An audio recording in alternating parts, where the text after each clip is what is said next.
Hey everybody, it's Anna and welcome back to my booktube channel. Today I'm going to be doing the high school required reading tag. Thank you so much to Allie who tagged me in this. I will make sure to link their video and Nicole's original tag video in the description box below. A couple caveats before we get started. Just wanted to explain a little bit about my high school experience, and there's an important way in which this really differs from the typical high school experience in the US. So typically, high school in the US, you go for 4 years. Public, private, whatever type of school you go to is kind of the same. But you have different opportunities during your high school years to earn different types of credit. Most commonly, things like dual enrollment or advanced placement classes, which allow you to take one class that earns you both credit towards your high school diploma and credit towards a college class, depending on the course and, a few different things. Where my sort of specific wrinkle for this comes in is that I was actually homeschooled for part of my educational experience.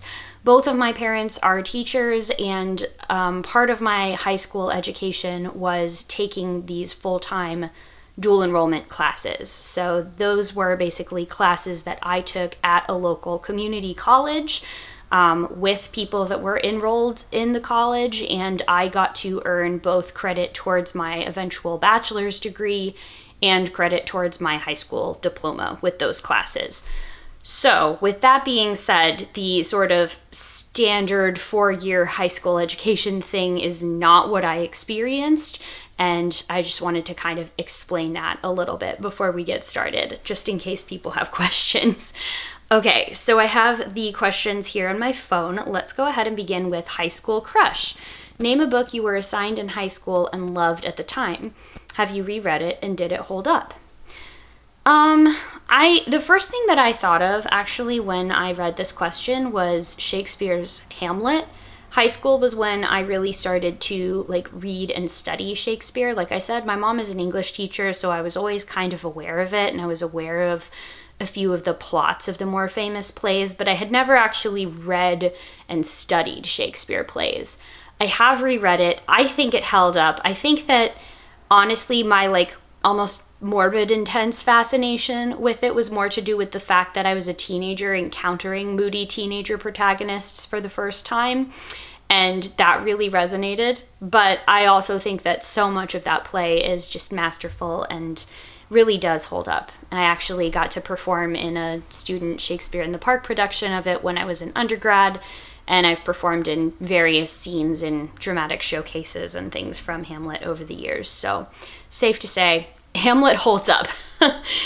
Number 2 is gym class. Name a book you were assigned that you hated. Have or would you give it a second chance? I think the answer to this question is actually going to be Robinson Crusoe by Daniel Defoe.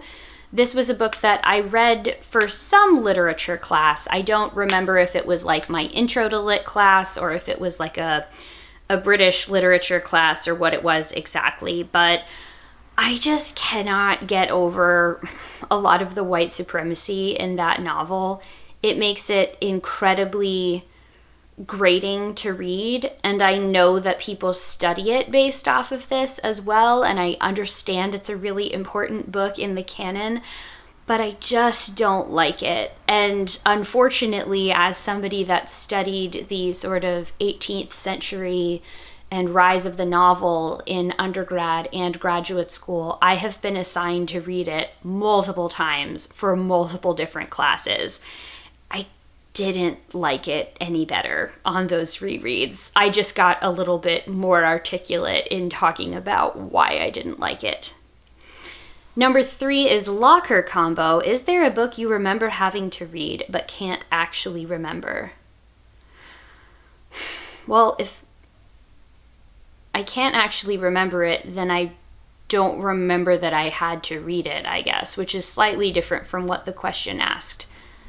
I guess no, and if there was a yes to that question, I just can't remember what I've already forgotten. Oops. Number 4, CliffNotes. Was there a book you were supposed to read but didn't? No, I was definitely one of those students that always did the reading, and this carried over into undergrad and graduate school as well. I was the person that people would ask, what happened? I didn't make it to the very end or whatever. So even the books that I didn't like, I still read. Number 5, electives. Did you read just for fun? What books were you reading outside of your assignments?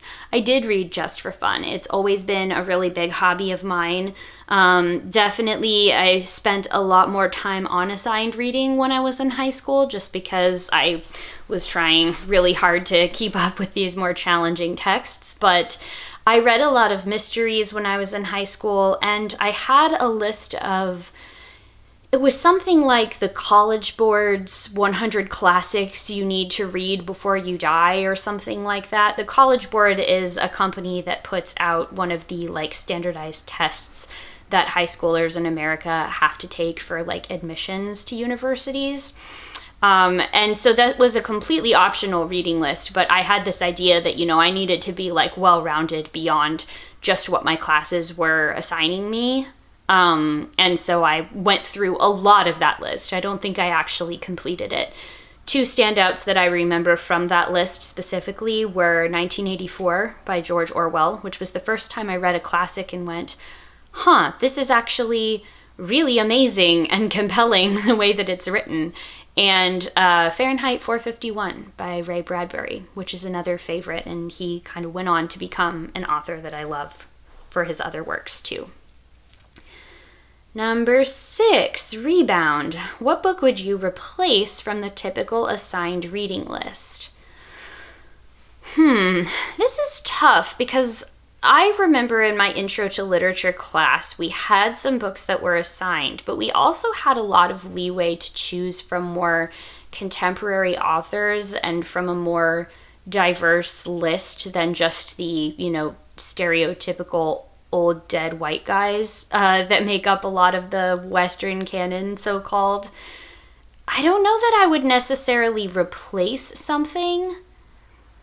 I do think that I might change up the way that Shakespeare is taught to high school-aged kids, though, because I think that it's really difficult to just have people of any age really dive into reading Shakespeare without seeing it performed or kind of learning about how it would be acted out. I'm definitely a learn by doing person when it comes to Shakespeare, and the text study is really important, but I think it would be helpful for that to be supported by studying it also as a play that is performed.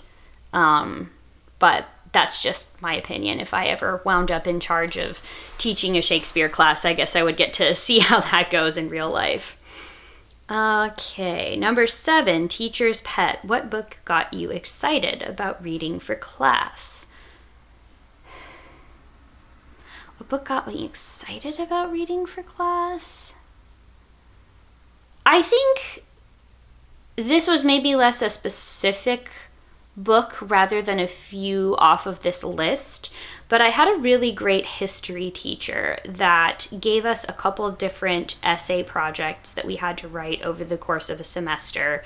We had to choose some books from a sort of pre-approved list that he had come up with that were about topics we covered in class, and I read this one specific book called, I believe, The Great Hunger by Cecil Woodham Smith. It was this really long, very exhaustive history of the potato famine in Ireland and the genocide committed there by the British government during that period of time. And I remember reading this and it really kind of opening my mind to what it is modern historians actually do, how they study things like systems and they study the ways in which ordinary people's lives interfaced with the, standard famous great men, names, dates, battles won that, you think of when you think of history class. So that definitely, I think, changed my outlook on what modern historians do. It was also a very good read. Number 8, study hall. What was the most difficult book you read in high school, i.e. the one you spent the most time studying? I'm really not sure which book this was. The way the dual enrollment class works is you have a standard, like, I think 16-week semester to go through your entire reading list. I don't really remember having as much trouble or spending a lot of time on one specific text until I got to undergrad. In high school, the things that we were reading tended to be a little bit shorter, or we just didn't spend as much time on them. So I don't really have a great answer to that question. Number 9, nails on a chalkboard. What was the book that made you groan when you found out you'd have to read it again? That's definitely going to be Robinson Crusoe by Daniel Defoe. Sorry, it is not my thing. I like his other books a lot more, but Robinson Crusoe, I will be fine if I never have to read it again. 10, extra credit. What book do you think should be added on to every high school reading list? Ooh, this is a good one. I feel like if I were to try and do this in the United States now, I would probably get, like, destroyed by Moms for Liberty or one of those other ridiculous, like, book banning groups. But I think introducing high schoolers to, I think, like, comics and graphic novels like Genderqueer or Persepolis would be cool.